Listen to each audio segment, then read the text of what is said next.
tengah cuaca buruk yang berkabut dan medan yang berat, tim SAR gabungan berhasil mengevakuasi korban di kedalaman 600 meter. Tim SAR bahu-membahu menarik tali seling yang sudah diturunkan menjaga korban Juliana Marins yang terperosok di jurang wilayah Cemaranunggal, Gunung Rinjani, NTB. Tim SAR merencanakan mengevakuasi menuju RS Bayangkara, Nusa Tenggara Barat dengan menggunakan helikopter. Namun cuaca tidak memungkinkan untuk menerbangkan helikopter. Jenazah langsung dibawa ke posko SAR gabungan di Sembalun dan selanjutnya ke Rumah Sakit Bayangkara Polda NTB di Mataram untuk diotopsi.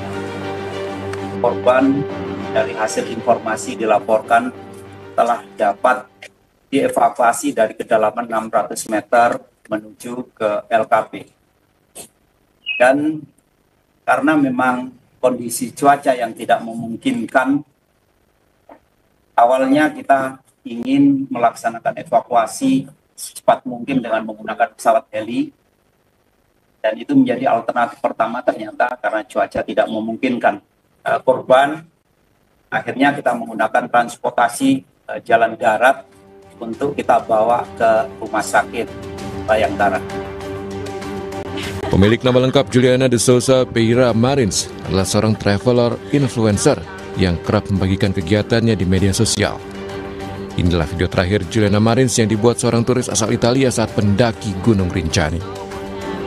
Sebagai travel influencer, Juliana tengah melakukan perjalanan keliling Asia sejak Februari 2025. Negara-negara yang dikunjunginya adalah Filipina, Vietnam, dan Thailand sebelum tiba di Indonesia. Tim Liputan, Kompas TV.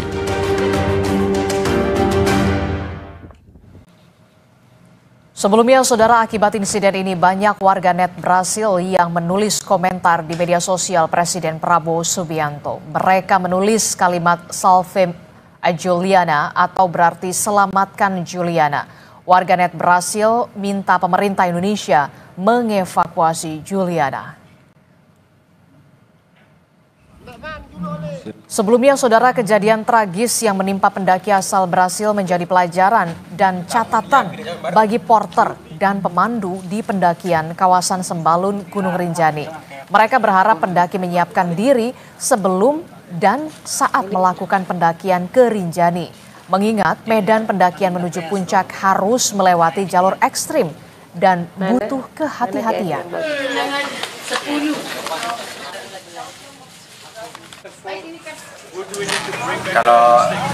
Kalau nggak ada porter pas naik ke summit itu kan susah, nggak ada yang jagain tenda, alat-alat camping gitu kan.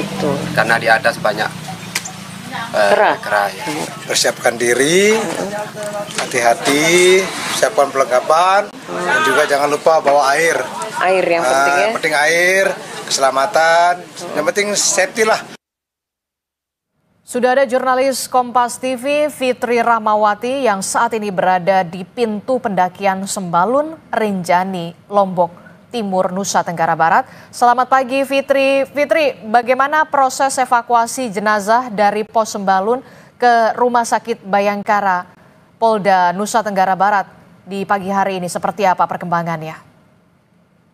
Ya, di sini semalam jenazah dibawa menggunakan ambulan yang dikirimkan oleh Rumah Sakit Provinsi Nusa Tenggara Barat menuju ke Rumah Sakit Bayangkara Polda NTB di Mataram.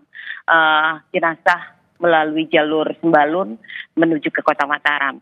Dan sesampai di Rumah Sakit Bayangkara, kemudian jenazah dimasukkan ke dalam ruang otopsi karena memang otopsi akan dilakukan pada pagi hari ini, Adisti, dan semua pihak di Rumah Sakit Bayangkara Polda Nusa Tenggara Barat tengah mempersiapkan proses autopsi yang dilakukan terhadap jenazah WNA Brazil ini.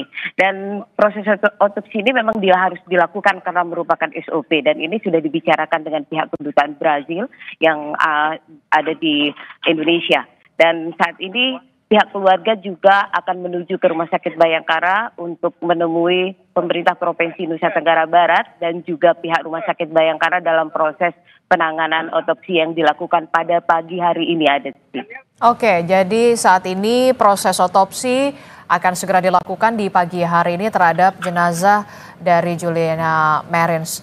Terakhir, dengan semuanya sudah selesai proses evakuasi, apakah Balai Taman Nasional Gunung Rinjani sudah membuka kembali seluruhnya untuk jalur pendakian atau seperti apa, Fitri? Ya, Disti, sebelum saya menjelaskan ke arah itu, saya juga ingin mengabarkan kepada Anda bahwa setelah proses otopsi nanti berlangsung, jenazah langsung akan diberangkatkan ke Bali melalui jalur darat, dan dari Bali jenazah dari Juliana ini akan diterbangkan menuju ke negaranya, dan semua proses pemulangan ini akan dibiayai dan diurus oleh pemerintah Provinsi Nusa Tenggara Barat. Dan Adisti, untuk catatan atau beberapa hal yang menjadi evaluasi dari pihak Taman Nasional Gunung Rinjani adalah bahwa proses pendakian yang dilakukan oleh wisatawan, baik wisatawan asing maupun wisatawan domestik, akan tetap mengingatkan mereka untuk selalu menjaga safety atau keamanan mereka menuju ke puncak atau ketika mereka melakukan pendakian. Dan kemarin memang sempat pihak Taman Nasional Gunung Rinjani menutup jalur pendakian menuju puncak Gunung Rinjani karena adanya proses evakuasi yang dilakukan oleh tim SAR gabungan yang ada di Sembalun ini. Dan untuk hari ini kami mendapatkan informasi bahwa kemungkinan besar jalur pendakian menuju puncak Rinjani akan dibuka seperti biasa dan normal kembali, sehingga para pendaki bisa menuju puncak Gunung Rinjani maupun ke Danau Segara Anak. Hanya saja mereka diingatkan untuk tetap berhati-hati mengingat kondisi cuaca yang tiba-tiba bisa berkabut, tiba-tiba bisa hujan di lokasi ini. Dan semua pendaki diharapkan untuk selalu menjaga kondisi mereka sebelum melakukan pendakian atau summit. Adisti. Baik, terima kasih informasinya jurnalis Kompas TV Fitri Ramawati yang saat ini berada di pintu pendakian Sembalun Rinjani, Lombok Timur, Nusa Tenggara Barat. Terima kasih Fitri.